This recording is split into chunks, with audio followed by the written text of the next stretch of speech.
So should we mute our microphones, Siri, or we should? You can. I can leave it up to you. We already have 10 people who have joined us, so thank you for coming. We're going to get started in just a few minutes. We're going to get everyone a chance to settle in. But in the meantime, if you want to drop your name and where you're from in the chat, we always love seeing where all our participants are located.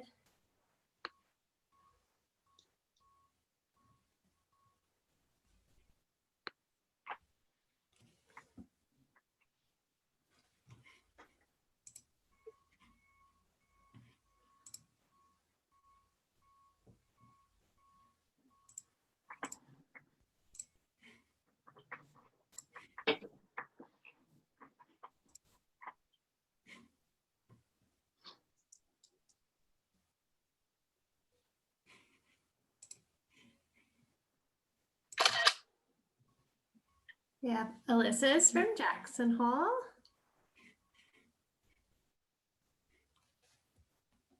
Yeah, if you're just joining us, we're just asking people if they're comfortable to put their name and where they're from in the chat, just to get an idea of where everyone is joining us from.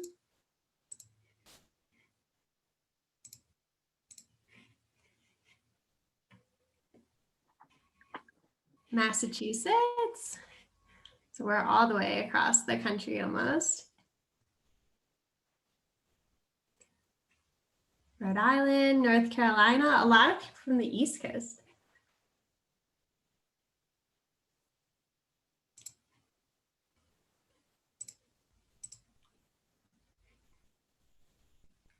Up the road in Cody.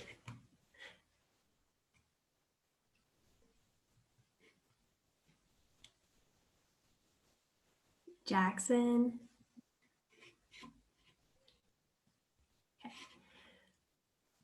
We're going to give people just a couple more minutes to hop onto the call here. We'll probably start a couple minutes after 5 just to let anybody who's maybe running a little bit late join us.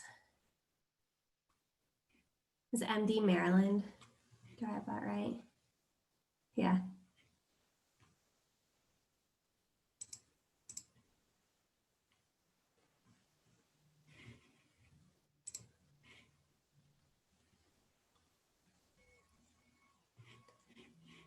From an urban area. Perfect for tonight's webinar.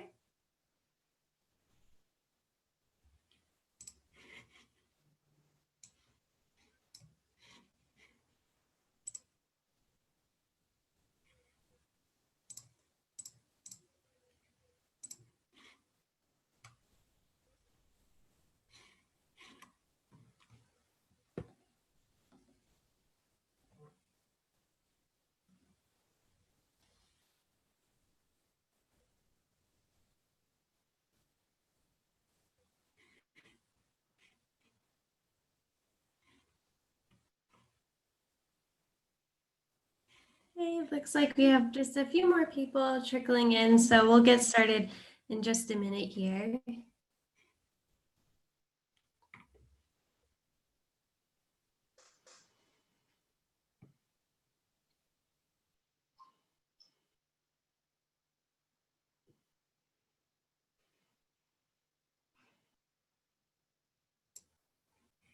Okay, I think we are good to go. So hello, everyone. Thank you so much for joining us tonight on this Wyoming Arts and Science panel in collaboration between the National Museum of Wildlife Art and Creature Conserve. My name is Sari Ann, and I'm the Associate Curator of Education and Outreach at the museum. This webinar will be fairly interactive with plenty of time for you all to ask questions of the artists that are going to be on today's panel. To ask a question, simply hover at the bottom of your Zoom screen and you'll see that there's a Q&A function on that bottom bar right there. Go ahead and click that to open it and you can type your question right into that box. And then we are asking if you have a general comment of some sort to please use the chat feature at the bottom of the screen instead to help keep things organized. Throughout tonight's program, I will be monitoring both the chat and the Q&A and will be asking your questions aloud for you to the artists at pre-planned intervals. So we're going to have all 4 artists speak for about 5 minutes about their work and their process, and then we will be reading all of your questions to them. But feel free to drop in your questions at any time. So before I pass it off to Dr. Lucy Spelman, I would like to read a brief land acknowledgement for the state of Wyoming. Every community owes its existence and vitality to generations from around the world who contributed their hopes, dreams, and energy to making the history that leads to this moment.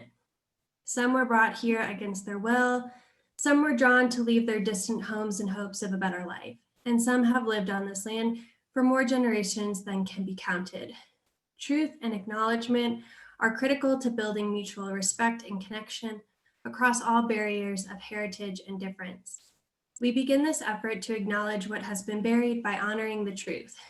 This museum resides in Jackson, on the ancestral lands of the Eastern Shoshone tribe of Wyoming, and we acknowledge others, the Arapaho, Bannock, Blackfeet, Cheyenne, Gros Ventre, Kiowa, Nez Perce, and Ute tribes, who have historic ties to this place. We pay respect to their elders past and present. Please take a moment to consider the many legacies of violence, displacement, migration, and settlement that bring us together here today. Thank you for sharing in this moment of recognition with us. I would like to pass things off now to Dr. Lucy Spelman, leader of Creature Conserve. Oh, she's muted. You're on mute, Lucy. I hit mute just in a minute. Hi, everybody. Welcome. Sorry, would think I'd never done a Zoom call. So it's really a pleasure to have everybody with us, and I do hope you have questions and you'll formulate some as you're listening. It's special to have artists willing to join us and talk about their artwork. And I think what I wanted to do was just tell you a little bit about the exhibit and why we're all here. And I'd also say we really are interested in your thoughts and your feedback. So please do ask questions anytime they come up, and then we'll get to them at the end. So I'm going to share a slideshow that just starts with a little bit. Well, certainly here's our group today, our panelists, our artists. This is actually our brand new homepage for the Creature Conserve website. And Nate, I chose your amazing art piece to share with everybody. I just wanted to talk about Creature Conserve as a way of introducing me and the reason that we were able to partner with the museum for this exhibit and the artwork that you're gonna have a chance to hear more about. So our nonprofit, the whole idea is to bring creative people, so artists, writers, scientists together to not just think differently about our interactions with animals, but also to find new solutions, right? So we humans are, of course, animals too. And I am a trained scientist. So I know when I see a bat, or a mountain lion or an elk, I'm thinking about the health of that animal and how it needs its habitat to be healthy and how many there are. Maybe there are diseases that we need to manage. And so I have a sciencey brain about sort of problem solutions. But of course, we know that the way to live in balance with a bat, for example, isn't just science, right? Science is only one way of understanding what's happening. And so the idea of Creature Conserve is to bring all of our understandings together, but knowing that in conservation or in nature preservation, science, ecology, biology, zoology, population studies, the sciences help us understand what we need to do to manage populations so that they're healthy. But the decisions that we need to make and the motivation to make the decision is not just science, right? So the idea of our nonprofit is we're an outreach organization and we're trying to plant these seeds of collaboration, because I know as a scientist, it took me many, many years till I started collaborating with artists and writers.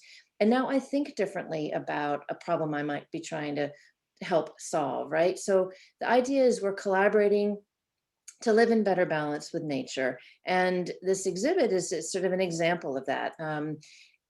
another example, just because I think this illustrates pretty clearly what Creature Conserve is all about. This is by another artist who's not with us tonight. She does have a piece in the show, but obviously we're in a mass extinction of species. So humans are causing huge problems for the planet, for ourselves, and for creatures.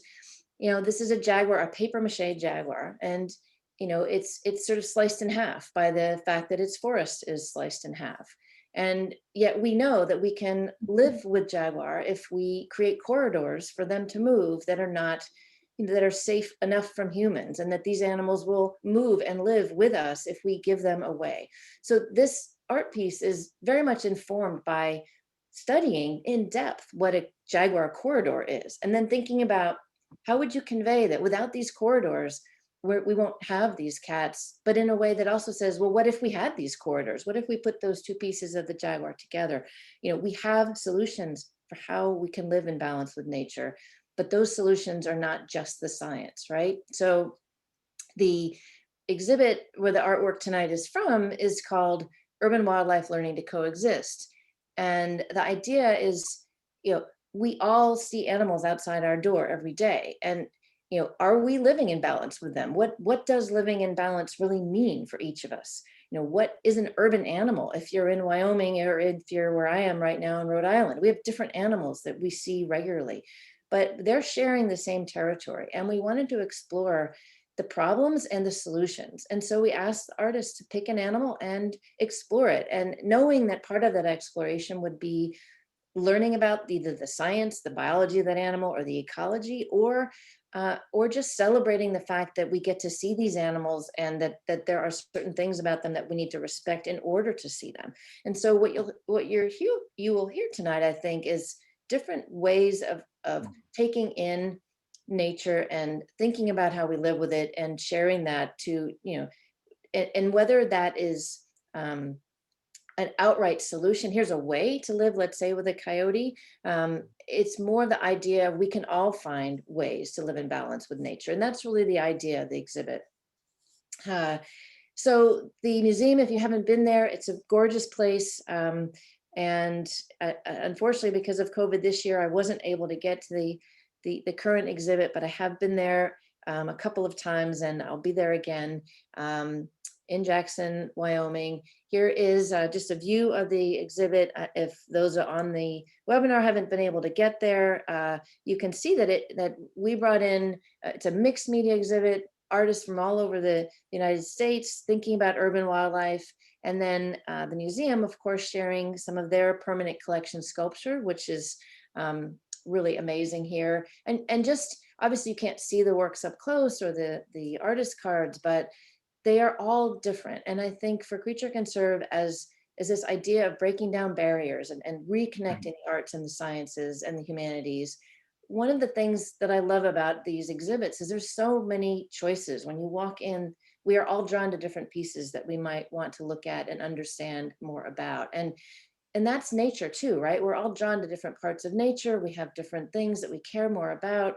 And I think in terms of finding new ways to live in better balance, we all need to have an option, right? Different things that we can think about, different places maybe we've never been, and we might think about them differently. Like this piece is about salt marshes. So if you've never been to a salt marsh, maybe you can't really care about the salt marsh sparrow, right? So how do we bring others into these environments that need our help? And that's really the idea of our work as an organization in its entirety. But the last thing I wanted to say is that it's really also about the process, right? About how do visual artists or writers or scientists think about either the problem or the question they want to answer, and how does their thinking and their own experience with that place or that animal inform the work that they make? In other words, what inspires these artists that we have with us tonight to make their work? That's very interesting to me, because in science, the results aren't always the thing that matter, right? You learn in the process of asking and answering the question. And that's true in the arts as well.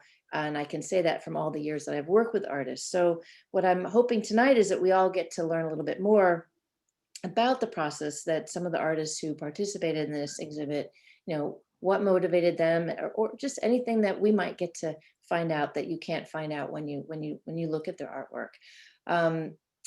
Humans are visual. We are very visual creatures, and of course we read and we look. And I think we, as humans right now, need to really take stock of what's happening, and our ability to help nature, and to take advantage of the fact that we are visual. We do read. We do love to take in artwork and culture. And if it's not reflective of what's happening on our planet right now, then it's not going to help us get involved and make better choices. So that's the background. Nate's gonna talk to us first about his piece.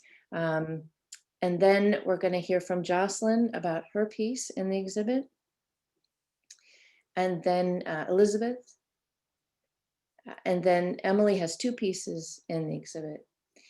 And I think you'll see these artworks again more slowly when they start speaking. And I just want to thank the artists for taking the time to be with us tonight. And I'm looking forward to the questions everybody might have. And with that, I'm going to give Nate a little ready roll here to turn on his mic, and I will be the slide. I'll advance the slides and see what Nate would like to share. So each artist was just going to talk to us for a few minutes about their piece, and then we'll open it up for questions. So Nate, are you ready? Yep. Can you hear me? Yep. All right. Hi, everybody. My name's Nate Udd. I'm coming to you tonight from Bozeman, Montana. First off, I just want to say thank you to Dr. Spelman, Creature Conserve, and the National Museum of Wildlife Art for hosting us tonight. It's an honor to be here with you guys. My piece in the Urban Wildlife exhibit is called While You Were Sleeping, and it was inspired by an event last year where a mountain lion killed a deer right on the edge of town in Jackson Hole, Wyoming, home to the Wildlife Art Museum.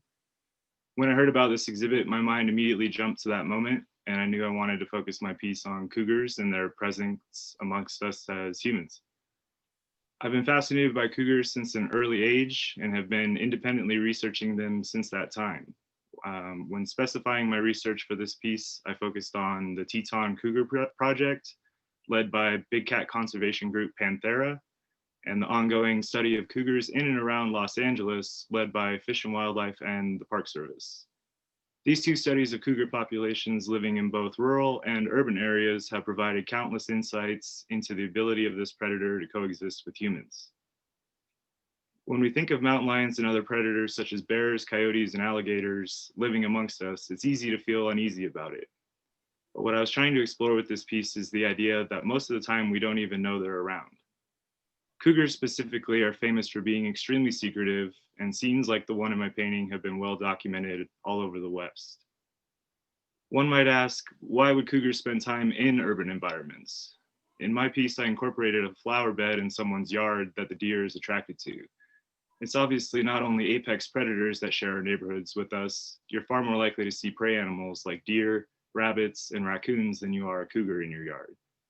Some of these prey species, such as deer, can be attracted to the easy access of the food sources that humans provide. This in turn can create a scenario like the one in my painting, where now predators are drawn to their food sources. Like non-native flowers make an easy food source for deer, humans provide domestic pets also as an easy food source for predators like cougars. But as a dog owner, I felt showing a deer about to get pounced on was the better way to go for this painting than a dog. No matter what part of the country you're joining us from tonight, you likely have predators in or near your town. Whether it's alligators in Florida, coyotes in Chicago, or mountain lions in Wyoming, these animals live among us. When it comes to cougars, the primary reason we are seeing more and more stories of humans interacting with them is simply that we've moved farther and farther into their territories. All things considered, I think mountain lions have been pretty good hosts to us. At this point, we've literally surrounded them in LA and have taken over some of the best habitat around Jackson Hole. Being in such close quarters can understandably be a distressing prospect, and many people would prefer all predators simply be removed from our neighborhoods. But in my opinion, being able to coexist with even our scary wild neighbors keeps us more connected to our natural world.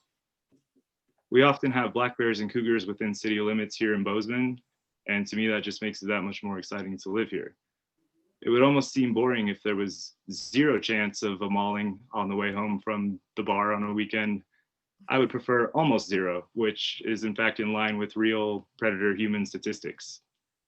To talk a little more about my piece itself, it was really fun to create a piece with a specific theme in mind, like urban wildlife.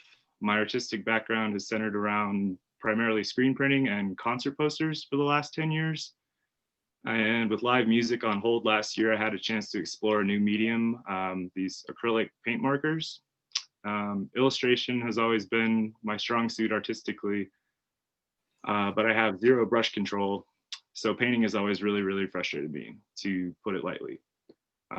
These markers give me the ability to combine my printmaking and drawing techniques with actual paint finally, and that's been very exciting to me as an artist.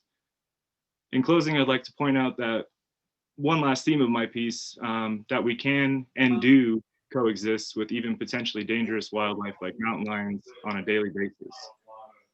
There's hundreds of thousands of people living in close proximity to them in various Western states, with shockingly few incidents overall. When the cougar in Jackson Hole killed the deer on the edge of town last year, hundreds if not thousands of people got the opportunity to view her. Everyone was respectful of her space, and I would like to think that at least a few new wildlife enthusiasts, like all of us here, were born out of that event. So having wildlife in our cities can be a link to promoting passion for wildlife conservation in the future. Just because an animal can be dangerous to humans doesn't mean it doesn't have a place among us. And if we use science-based practices and evidence to guide us, I'm confident there's room for everyone. And with that, I'll conclude my segment and pass you back to our hosts. Thanks so much, everybody. Can't wait to hear from the other artists. Thank you, Nate. That was great. I know we had these this kind of piece here, and then the markers. So we can come back to this as folks have questions. But Sure. That was great. Okay, good. Jocelyn, you ready?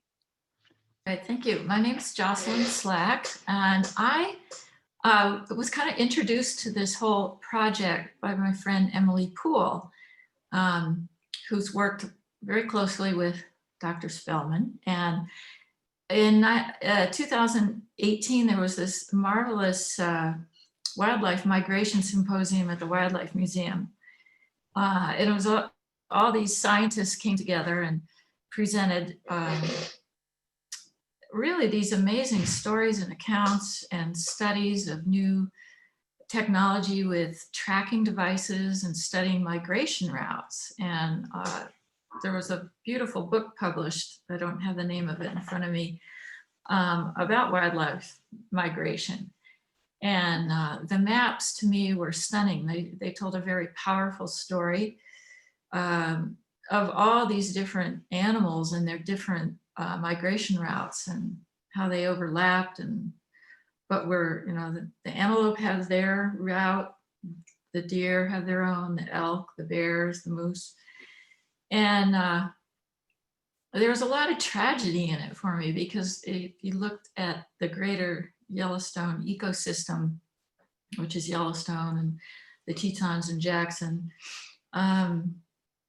a big barrier to their movement. They're all collected down in their winter range up against I-80 in Wyoming. And, it was just a vast educational moment for me, because all this stuff comes together, traveling throughout the West through other mountain ranges in Wyoming, Utah, Arizona, New Mexico, and, the isolation of animals and how do they get around. So this show came up, and I've lived in Wyoming quite a few years, and I drive across it a lot. And I love the antelope. They're like this magical, fleeting animal, always, traveling. Sometimes you look and you see one, and then you realize you're looking at 50. And I started thinking of all their barriers and impediments. And one of the scientists that I got to talk to a lot, which was really fascinating, a woman named Geneva Chong, who is a scientist, a plant ecologist. She worked, at the time she was working for the National Elk Refuge. And she gave a little talk on surfing the green wave, which I'd never heard of. And it's about how animals, in the course of their migration routes, you know, have to follow the food and follow the food at the right time so it has the right nutrients for them, you know, to get enough protein and move on and have their young and make it to their summer range, and then they turn around and come back. So there were all these marvelous stories. So I chose the antelope. I am an illustrator. I do draw a lot of animals, and which fascinate me. And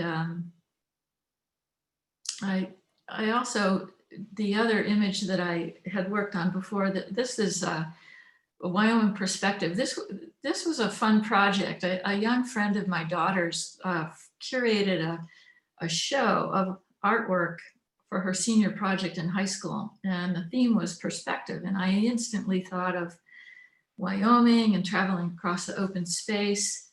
And it's a thing I love about the West, this sense of freedom and openness. But the longer I live here, you start to learn, like, who lives here and how do we treat the animals? And, you know, over, you know, a lot of years driving back and forth through Wyoming, you start to see the encroachment of human development.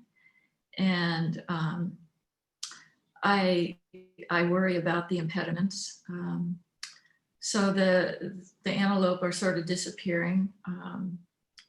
I'm not really sure why I put meerkats in there with jetpacks, but there's, you know, everything's a story and a little self-entertainment. So there they are. Meerkats don't live in Wyoming. And the bighorn sheep, that's a lot of the work I do for illustration work. And learning about animals, besides just looking and collecting images, is reading about them and their behavior.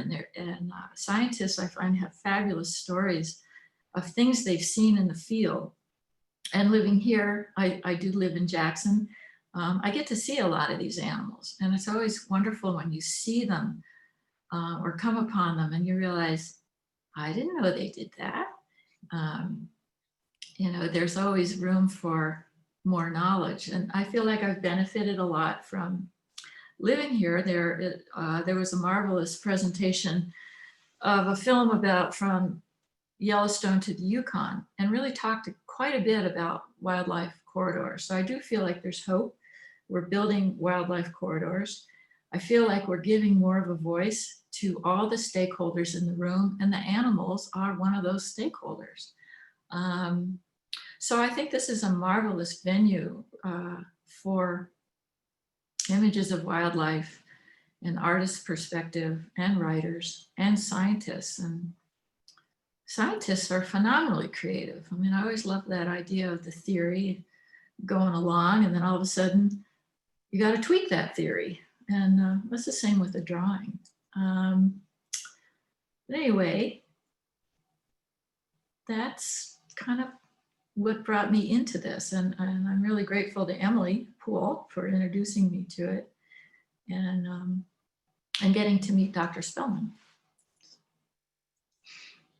Thank you, Jocelyn. That was awesome. I didn't mean to zip past the meerkats with the jet. Oh, that's okay. I also wanted to show this piece, which is beautiful. Yeah, great. Okay, well, we'll keep going. Elizabeth, are you ready? All right. Can you hear me? Okay. Yep.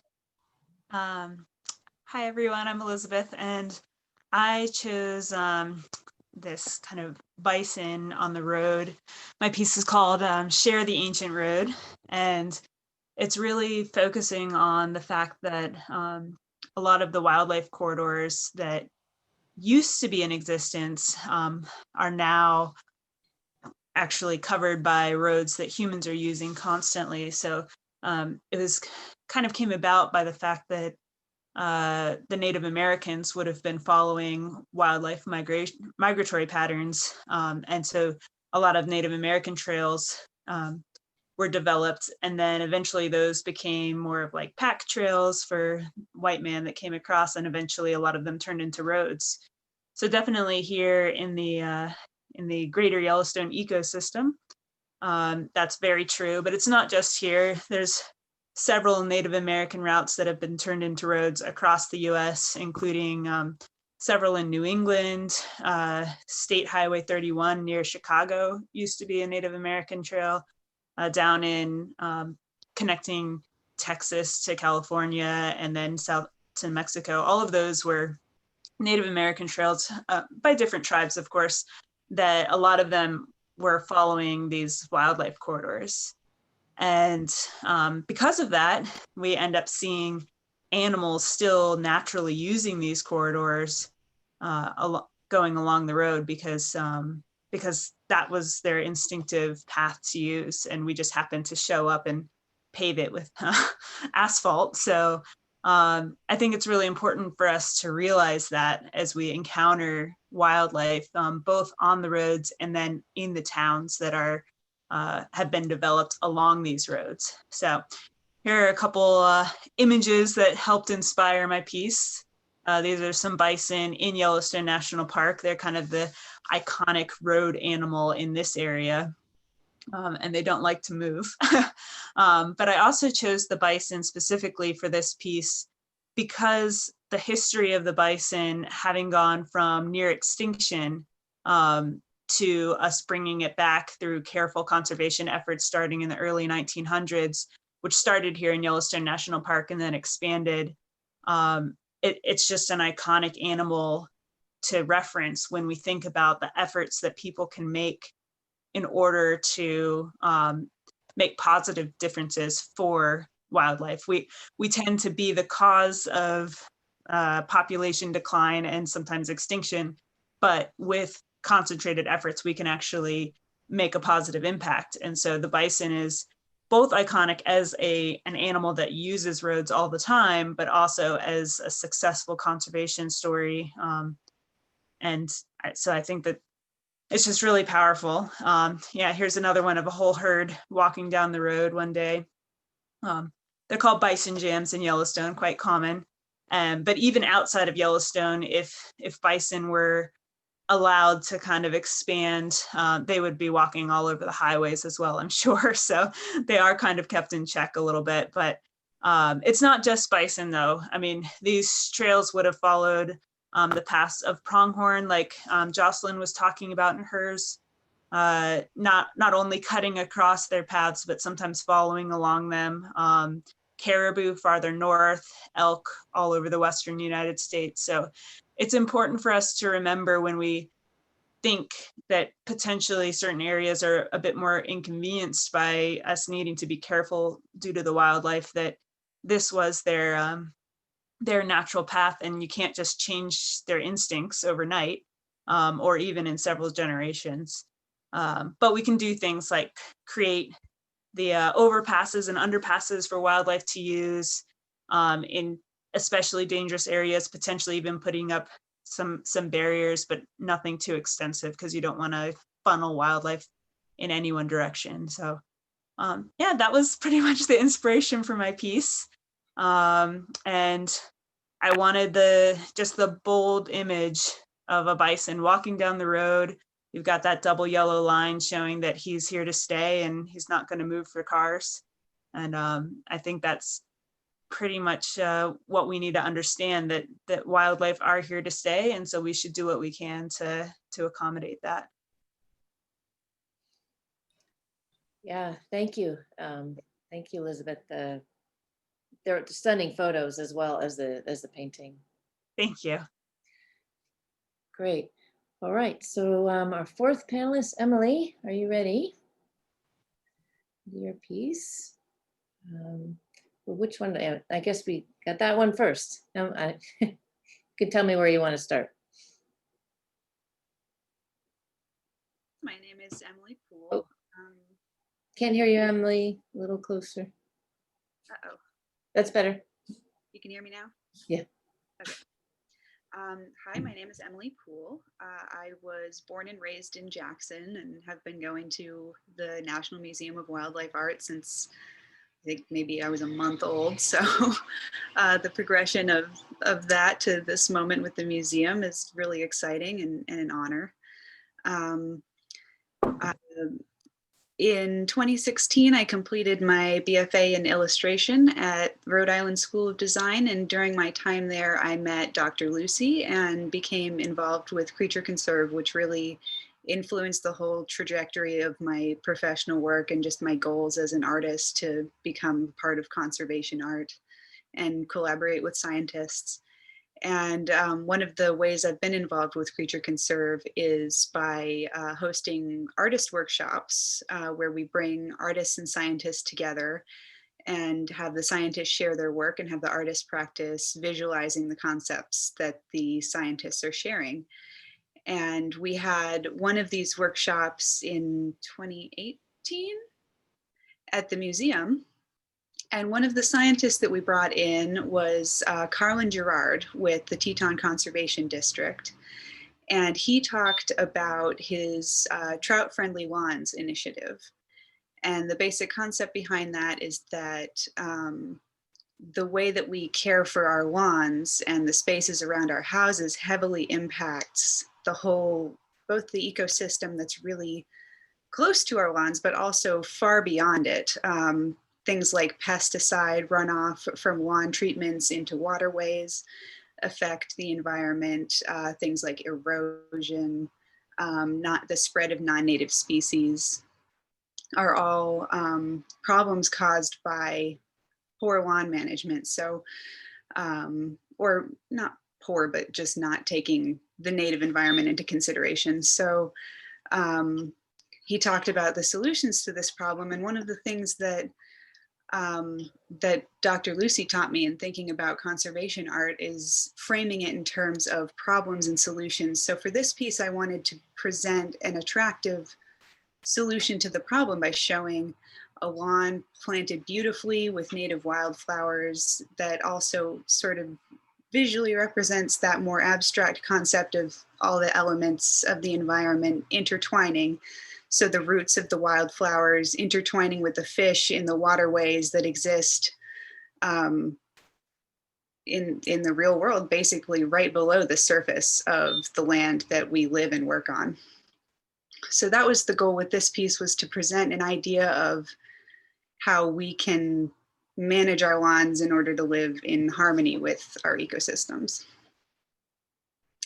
So that is this piece. And then the next one is more influenced by my time living in Oregon. I moved to Oregon 4 years ago. And this is a old 1950s, I think, Forest Service map of the Oregon coast. And growing up in Jackson, where the wild spaces are these large swaths of protected land in the form of Grand Teton National Park or Yellowstone National Park, I wasn't used to the way that land use is really fragmented in a lot of other parts of the country. And every little bit of land is divided up and sold off to separate owners. So you can see here, there's actually, this is called the checkerboard effect on this map, where literally every other square mile of land is owned by a different either private or public owner. So some of this is national forest, and then some of it's BLM, and then the yellow denotes private land. So one of the things that I've found interesting about trying to move around the spaces out here, both as a hiker and a forager, is I have trouble knowing whose land I'm on, whether I'm even supposed to be there, and just what's going on as far as whose land is this and how the ecosystem is being managed or not managed or logged or what have you. And I think a lot about what it must be like to be an animal living in that space. And I got researching the migration routes of coho salmon from the ocean to their spawning grounds inland, what can be up to 100 miles or maybe even more inland. And the journeys that these fish have to go on to get from the coast all the way inland through all these different sections of land that have dams, have been logged, have experienced erosion, through certain protected areas as well.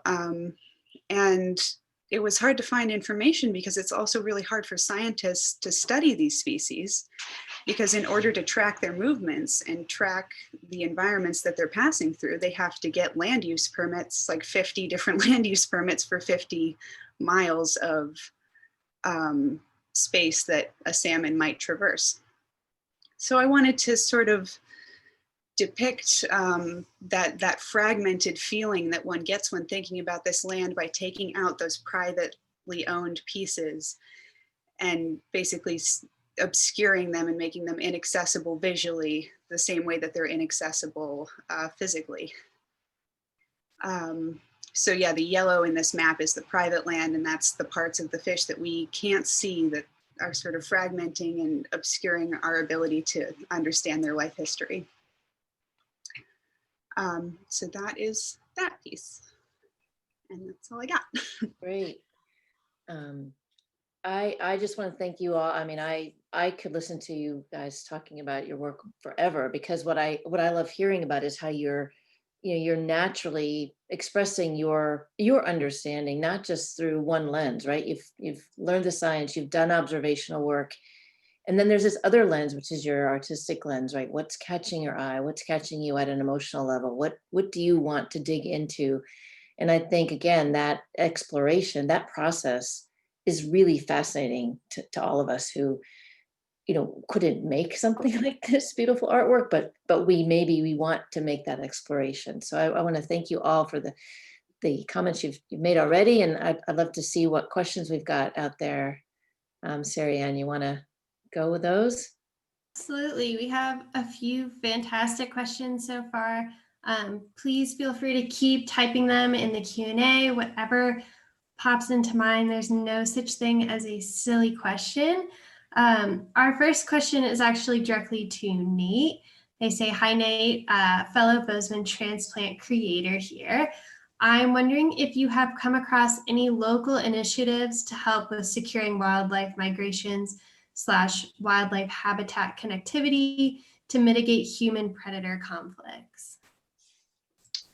I think, not specifically related to human predator conflicts in the Bozeman area, but a couple that I'm fond of in Montana, and then in the Bozeman area for more a general conservation than predator mitigation would be Vital Ground is a really good one. That focuses a lot on protecting different properties, well, not protecting properties, but trying to acquire new properties to connect them, kind of the checkerboard pattern that Emily was talking about, trying to buy up some of those private checkers and connect them to public checkers to make bigger public sections that will be protected for the animals. So Vital Ground is one. And then I think the Gallatin Valley Land Trust is the other one doing a similar type of thing that I'm a big fan of. I don't think we have in the Bozeman area specifically related to your question. I don't think we have too many things focused on just animal migrations that I'm aware of, but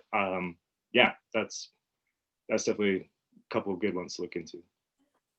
That's awesome. Thank you. We love sharing those resources with people.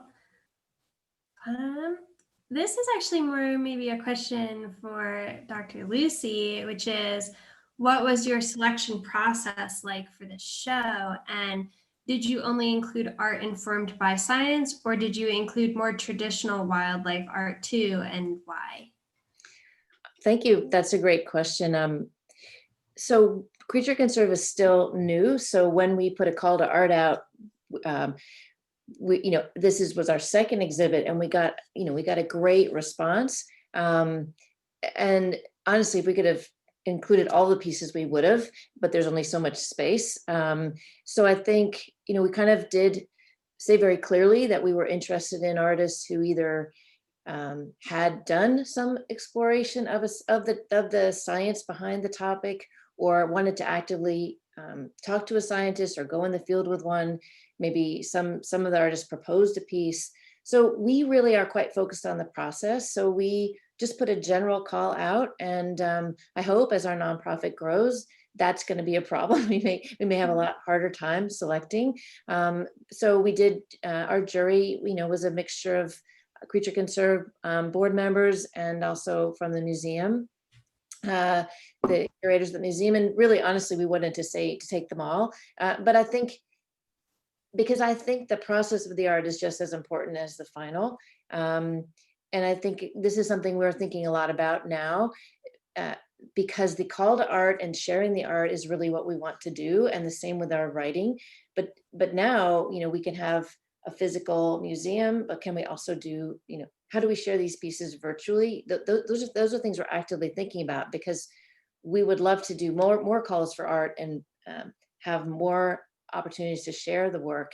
And we're just thinking about those other kind of exhibit or event experiences, and how much more art. We know the talent is out there, and we just want to find it. And but I do think for us that's important, that we pull the science piece in. And so those who know me know I talk about study, celebrate, protect. So that's sort of the motto I have. So if you want to help a creature, that's a personal goal. Study it, find a way to celebrate it, and then do something to help it. And so wildlife art often is very celebratory, and that's a very important role. And many artists, once they really learn the topic, their choice is to celebrate it. So we're really interested in all of that, right? But we also want to help people see how they can make maybe a more informed decision. And I think Nate's piece is getting at that. Like, maybe we don't want to know the scary creatures out there at night. Emily's piece, we don't want to know that the groundwater is contaminated. But if we just start to know that, then I think that's the push. So we really do look for the pieces that have that little extra element that allow the viewer to kind of dive in and think differently about the topic. Yeah, that's great. And I want to add, from the museum perspective too, even our more traditional wildlife artists are all fantastic naturalists in some way or another. They're all kind of inadvertently letting science inform the work that they produce, whether that's from the way they choose to depict clouds in the background of the painting, or depicting a wildfire in like a vast landscape. They're all subtly informed by science in some way. We have a great question here. I'm going to skip around a little bit. I think this is one for all of the artists. Do you have to somehow separate your artistic process from either the mission of the piece itself, or perhaps from the mission of this exhibit? So was it mission focused when you went in creating your artwork, or was there something else guiding your process? I'll speak up, I guess. For me personally, I had actually had this vision of a road bison for a long time in my head. I mean, it's just such an iconic part of being in Yellowstone. I work as a guide in Yellowstone, taking people around and sharing the naturalist side of things with people in the park, visitors to the park. And so I paint wildlife all the time, and I had never quite gotten to this image of the road bison and putting it on canvas. And then this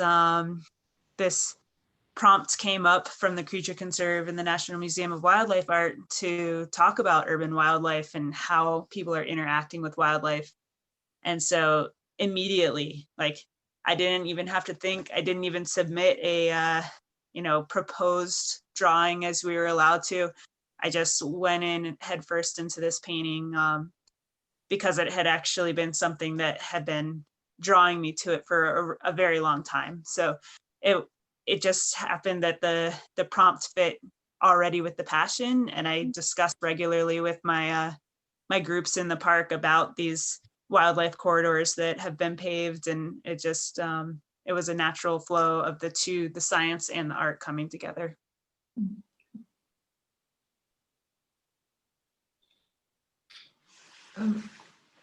I really love this prompt. I mean, I think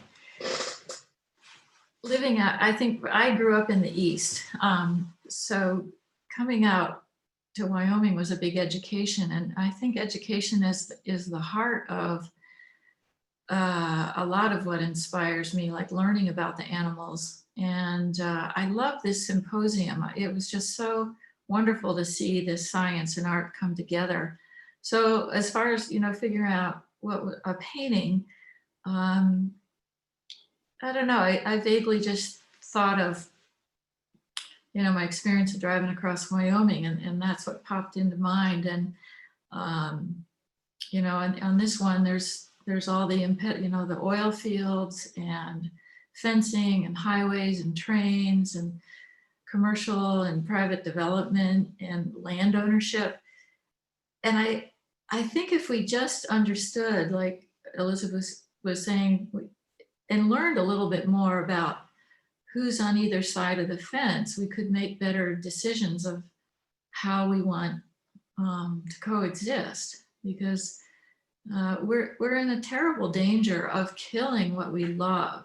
We all want to come out here, we want to be here, we want to see the animals. And sometimes our mere presence is a danger to them. And, this sort of leaks over for me. I mean, all art is political, because we're political creatures. And what is it we have to say? And what is our reaction to information? And what's the story we want to say? So to me, every painting becomes a story. And I really loved learning so much from all these scientists. I thought it was a really great concept. The whole Creature Conserve thing was really, really helpful. So thank you. Thank you, Jocelyn and Elizabeth. Emily or Nate, did you want to add on to that, or did you want to move on to our next question? How are you feeling? I think we give Emily a chance if she wants to. Oh, sorry, I didn't mean to interrupt you. I was clearing the floor for you. For me, the process is really intimately part of it, just because, like with the fragmented piece, the physical process of the art making actually felt a lot like the concept I wanted to convey, because painting directly on this map and having to research which little pieces of land were which, and then painting the fish. And in this case, I painted the fish and then actually scrubbed away some of those squares and removed layers of detail corresponding to who owned what parts of the land. So going in there and scrubbing away and erasing those squares where we can't get information about the animal was sort of an interesting echo of the physical art making process, feeling like the concept that I was talking about with the piece. So yeah, I definitely think that the process and where I arrive at the end is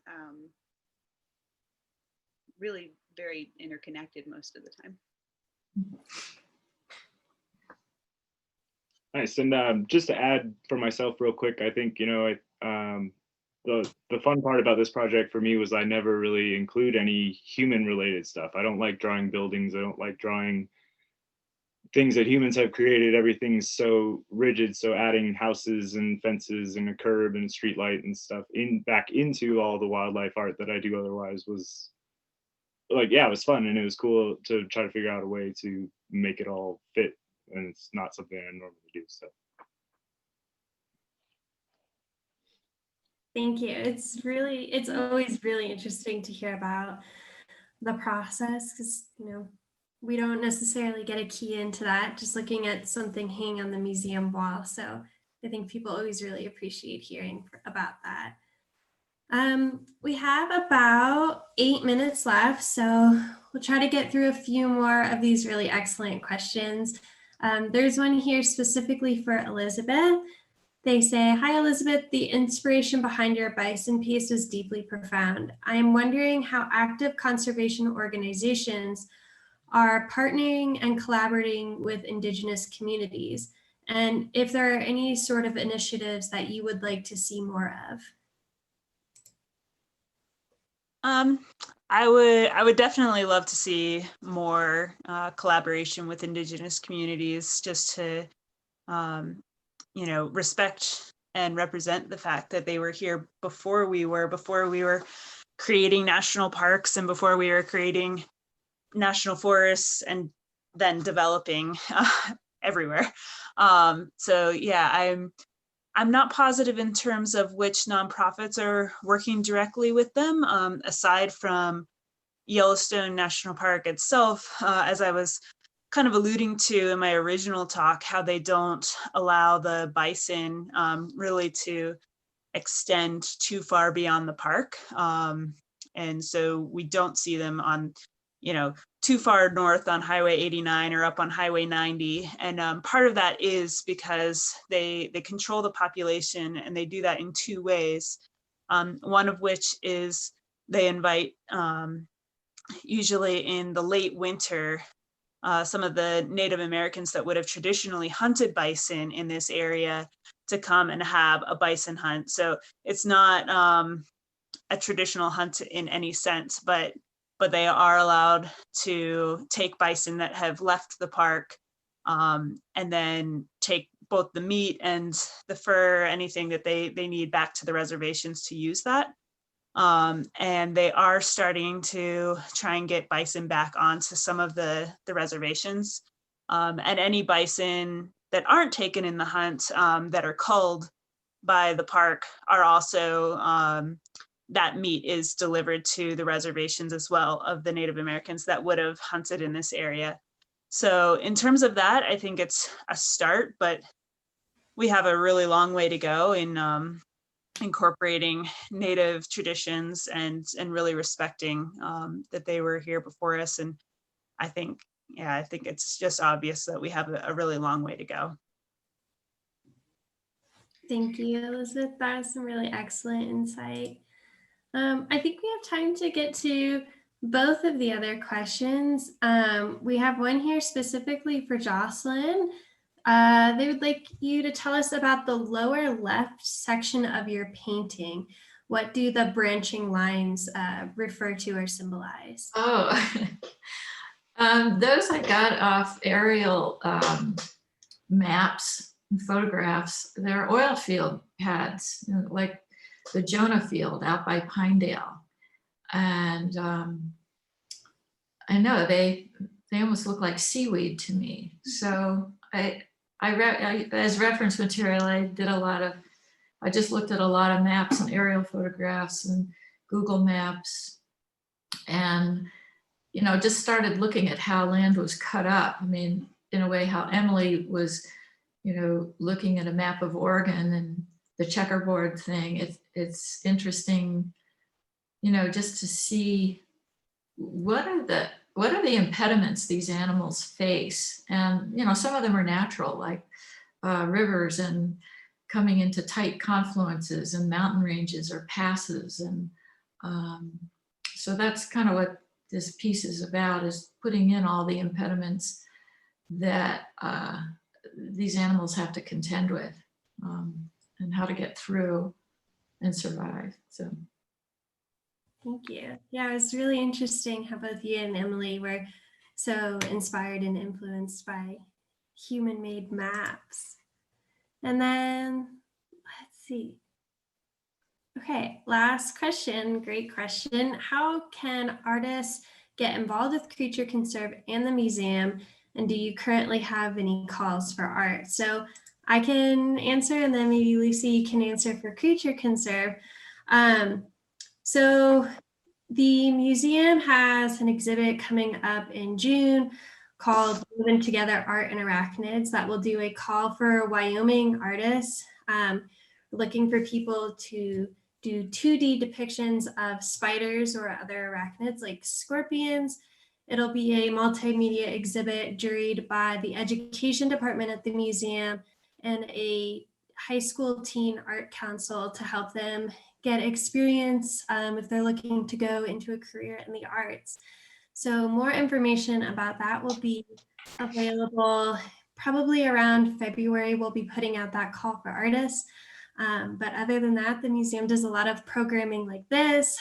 We're happy to do tours. We have an amazing volunteer force that is just chock full of knowledge, that is always happy to talk to you about the ways you can get involved at the museum. They do tours, we do programs. So there are 1,000 different things you can do to get involved with us, and we'd be happy to talk to you about any and all of them. Makes me want to move out there. So I'm just going to go to the just to our website, just to answer the question. We actually are working on what our theme will be for our next exhibit that we hope would be a traveling exhibit as urban wildlife. And we've actually been talking a lot about food and animals, but then migration has been coming up, and maybe those are all related. So that is that we will have a call for art. I think we'll wait till COVID is settled, and we all need to just settle here and get healthy. But we also have a lot of opportunities to, let's say, host or co-host like the symposium or the workshop that Jocelyn talked about and Emily talked about, where if you are an artist or a writer or a scientist and you want to host a gathering, we have now developed some templates for co-teaching. So maybe you're two artists and you have a topic you want to explore.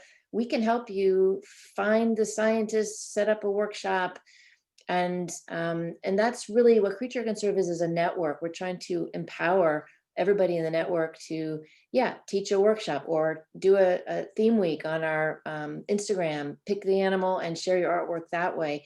And we are very actively thinking about what are other ways we can exhibit and support installation art, experiential art, readings. So we're really interested in that. And so on the website, you can find the connect.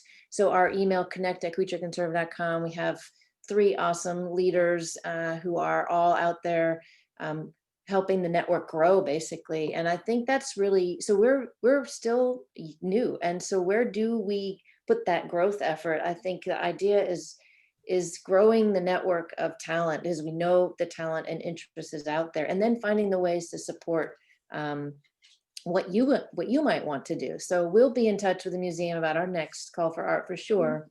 But please reach out to us, me, or connect@creatureconserve.com, or find us on social media. And we want to know what you think, and we want to support what you want to do. That's what we fund. We fund artists and scientists and writers who want to work together.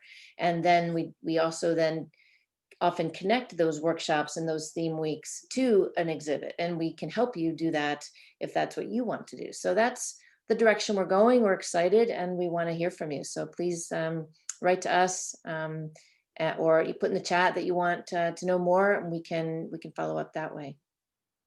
And I just want to thank Sari Ann again and everybody at the museum, because it's a fabulous place, and I think it's a source of inspiration, just its history and the art that is there, and the sense of place that you get when you're there. And I think we all need that, right? We need places that we can go to that reinforce the things that we care about. So I would just put in a plug for wherever it is in your world where you can go and get some inspiration from the creative people around you. You don't have to go far, and to that point, you don't have to go too far to find the science or find the nonprofits doing the work, but you do have to do a little bit of digging. If you're thinking of buying a car, you would learn a little bit about what you might want to buy. So if you're thinking about how do I get involved in helping whatever species, or that species and how it relates to humans, do a little digging, and you'll find your network. And if we can help you with that, please contact us. And I just want to thank the artists again for all your awesome work and all that you said tonight. I learned a lot. Thank you, Lucy. Thank It's you. really clear what a profound effect this exhibit has had on our visitorship this fall and winter. I mean, we've heard nothing but incredible things about it from our visitors. And I also want to thank you, Jocelyn, Emily, Nate, and Elizabeth, for joining us tonight. To all of our participants who joined us tonight and asked us such an amazing group of questions. I also learned a lot and had a really fantastic time. If you know anyone who happened to sign up for the webinar but wasn't able to make it tonight, we will be sending up a follow-up email next week with a link to a recording of the webinar, and also a link to all of these artists' wonderful websites and a little bit more information about them if you're still curious, which I hope you are. And then this webinar will also be available to rewatch if you would like on YouTube starting next week. So thank you all so much for coming. We all had a fantastic time, and we look forward to seeing you next time. Thank you. Everybody, thank you. Thank you. Thank you, Lucy. Thank you. Thanks, you guys. Thanks for joining. All right. Good night.